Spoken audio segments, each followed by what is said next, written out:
When you compress a uniform, homogeneous powder under high pressure, the individual particles bind together to form a solid, intact tablet.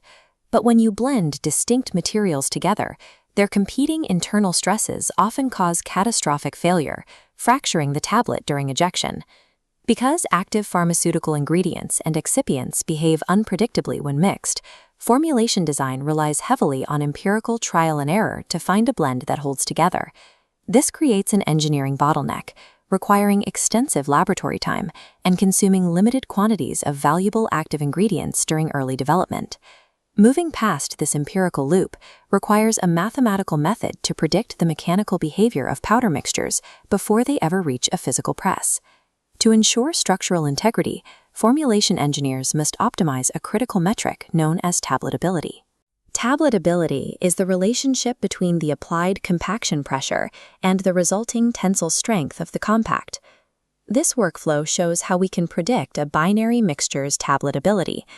By first mathematically profiling the pure constituent components, we can calculate the parameters of the mixture. This transition from physical testing to mathematical modeling effectively digitizes the formulation design process. Establishing this predictive workflow depends entirely on finding the correct mathematical mixing rule to map how these materials interact under pressure. During the initial stage of compression, downward pressure forces the powder bed to consolidate as particles rearrange to fill empty voids. Once the voids are closed, further pressure forces the particles themselves to physically deform. Ductile materials like microcrystalline cellulose deform plastically. They squish and flatten, increasing their total contact area without breaking. In contrast, hard materials like lactose undergo brittle fracture. When the local stress exceeds their strength, they shatter, creating fresh surfaces for particle bonding. These two mechanisms, polymers flattening versus crystals shattering, scale differently as compaction pressure increases. A valid mixing model cannot simply average these ingredients. It must account for these distinct physical behaviors operating simultaneously. To model this nonlinear behavior, we use the Vreeman-Sun tabletability equation, which characterizes the performance of pure powders as an asymmetric sigmoidal curve. This equation isolates three specific parameters that dictate the curve shape and the material's mechanical profile. The first is sigma max, representing the maximum achievable tensile strength. The second is alpha, describing the curve shift along the pressure axis. The third is beta, a parameter related to powder plasticity, determining how readily the material yields. These three variables successfully parameterize the physical reality of a pure powder into usable data. With pure powders quantified, the challenge lies in accurately predicting how these parameters merge when two powders are blended. Consider an experimental blend of a 60% plastic excipient, like MCC, and a 40% hard excipient, like lactose. We start with mathematical profiles: pink for pure plastic binder, green for pure brittle filler. The purple dots represent actual experimental data from the 60-40 mixture. A linear mixing rule assumes proportional scaling, but the blue line clearly overshoots the actual data.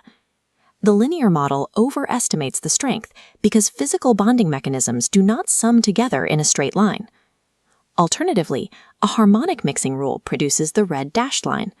This model fails in the opposite direction, aggressively underestimating the tablet's actual strength. Simple averaging mathematics fail here because they cannot account for the complex surface area interactions between plastic and brittle particles. The power law mixing rule provides the correct solution. As shown by the green dashed line, it accurately maps the mixture's nonlinear behavior. This rule is weighted by volume fraction because volume better approximates the surface area available for particle-to-particle bonding.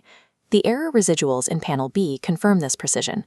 The green power law data points hover closest to the zero error baseline. This accuracy is reflected in the mean absolute scaled error, where the power law model shows the lowest total error. This performance is consistent across other material classes, including plastic-plastic mixtures used in controlled release formulations. Even in hard brittle mixtures, which are often the most difficult to model, the power law remains a highly accurate predictor. Across the majority of binary systems tested, the volume fraction power law provides the most accurate prediction of tabletability. This mathematical framework enables digital formulation design. An engineer can input the pure component parameters into a data dashboard to begin virtual testing. By adjusting the volume fraction ratios, the software can instantly generate a predicted tabletability curve for the mixture. Engineers use this to verify if a blend meets the industry standard minimum tensile strength of 1.7 megapascals.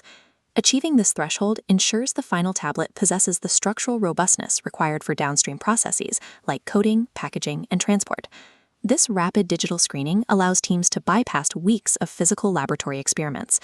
The power law mixing rule successfully connects the mechanics of individual particles to the behavior of the bulk mixture.